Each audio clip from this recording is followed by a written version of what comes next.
मैं भारत को भारतीयता की मान्यता के आधार पर फिर से खड़ा करना चाहता हूँ, उसी कार्य में लगा हूँ।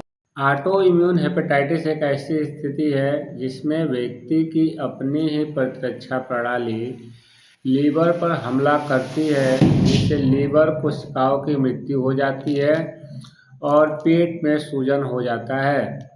सूजन हमेशा बनी रहती है और समय के साथ साथ सूजन बढ़ती रहती है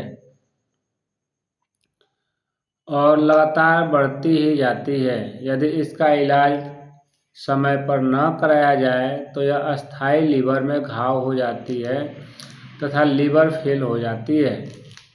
ऑटो इम्यून हेपेटाइटिस के दो प्रकार होते हैं, टाइप 1 और टाइप 2। टाइप 1 क्या होता है? टाइप 1 यह सबसे आम प्रकार है। यह किसी को भी प्रभावित कर सकता है, लेकिन 40 वर्ष और उससे कम की महिलाओं में यह सबसे अधिक पाया जाता है।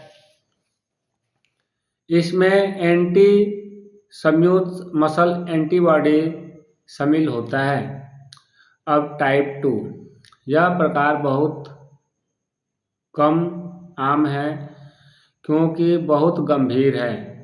यह आम तौर पर बचपन में विकसित होता है। इसमें anti liver kidney microsomal antibody शामिल होता है। टाइप 2 जेनेटिक होता है। ऑटोइम्यून हेपेटाइटिस के लक्षण। ऑटोइम्यून हेपेटाइटिस के लक्षण हर किसी में नहीं दिखते हैं। आपको शायद इसके लक्षण तब दिखे जब आपकी बीमारी गंभीर रूप ले ले, तो आपको ये लक्षण दिखाई देंगे। त्वचा और आँखें पीली हो जाएंगी, शरीर में चारों तरफ खुजली होना स्टार्ट हो जाएगा, जोड़ों में दर्द होना स्टार्ट हो जाएगा, पेट में दर्द स्टार्ट हो जाएगा, सफ़ेद पानी आना स्टार्ट हो जाएगा, हल्के भूरे रंग का मल और गहरे चाय जैसे पेशाब का आना आरंभ हो जाएगा।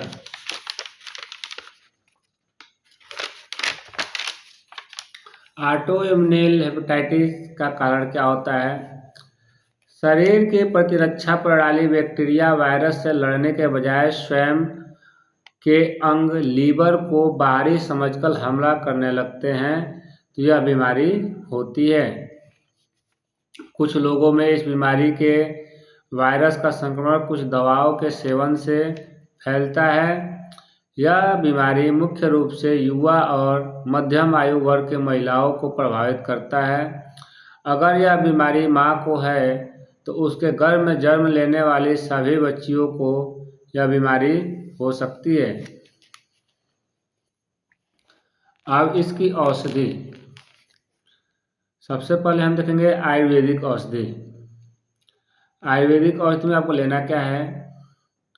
एक कागवीर रस 10 ग्राम, यशराज रस 2 ग्राम, गिलोय सब 10 ग्राम, मोती पिस्ती 5 ग्राम, हल्दी 10 ग्राम। सभी औषधियों को दिए गए मात्रा के अनुसार लेकर के सुखा लीजिए और उसे कूट कर पाउडर बना लीजिए और इस पूरे पाउडर का 80 मतलब 80 पुड़िया बनाइए बराबर बराबर मात्रा में और उसे सुबह शाम एक एक पुड़िया 1 गिलास हल्का गर्म पानी के साथ खाइए। इस औषधि को खाने के 1 घंटे बाद 50 मिलीग्राम सेव का सिरका जरूर पीजिए 1 घंटे बाद। अब हम देखेंगे होम्योपैथिक औषधि। होम्योपैथिक औषधि में कुछ औषधियों को मिला करके बनाया गया है। उसमें पहली औषधि है चिलोडेनियम, ये 200 के पावर में लीजिए। आर्सेनिक, ये भी 200 के पावर में लीजिए। फास्फोरस, ये भी 200 के पावर में लीजिए। कार्डुअस मेरियानस, ये भी 200 के पावर में लीजिए। और क्रोटेलस हार्डुअस, इसे भी 200 के पावर में लीजिए। इन सभी औषधियों को बराबर बराबर मात्रा में लेकर के मिला लें और फिर इसे सुबह दोपहर शाम 5-5 बूंद दवा डायरेक्ट जीभ पर लीजिए। होम्योपैथ की दूसरी दवा है प्रिकम एसिडम। ये 30 के पोटेंसी में लीजिए और 3 ml लीजिए। लेचेसिस, इसे भी 30 के पोटेंसी में लीजिए और 3 ml लीजिए। साइनेंथस, इसे भी 30 के पोटेंसी में लीजिए और इसे 4 ml लीजिए। बर्बिस वल्गरिस, इसे भी 30 के पोटेंसी में लीजिए और इसे भी 4 ml लीजिए। नेट्रम सल्फ्यूरिकम, इसे 1 m मतलब 10,000 के पावर में लीजिए और इसे 1 ml लीजिए। और इन सभी औषधियों को दिए गए मात्रा के अनुसार मिला लीजिए।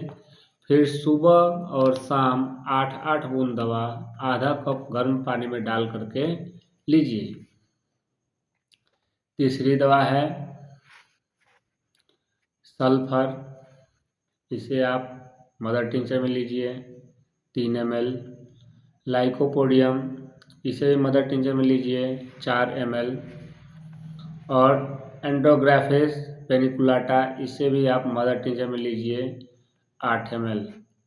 इन सभी औषधियों को दिए गए मात्रा के अनुसार मिलाइए और मिलाने के बाद सुबह शाम 15-15 बूंद दवा आधा कप हल्का गर्म पानी में डाल करके पीजिए। अब एलोपैथिक औषधि। एलोपैथिक औषधि में प्रेडनिसोन आप लीजिए 20 mg के पावर में और इस दवा को सुबह खाना खाने के बाद लीजिए और दवा खाने के बाद 1 गिलास दूध जरूर पीजिए। दूसरी दवा है एजाथियोप्रेन। आप इस दवा को 50 mg के पावर में लीजिए और इस दवा को रात में खाना खाने के बाद 1 गोली लीजिए और 1 गिलास दूध पी लीजिए।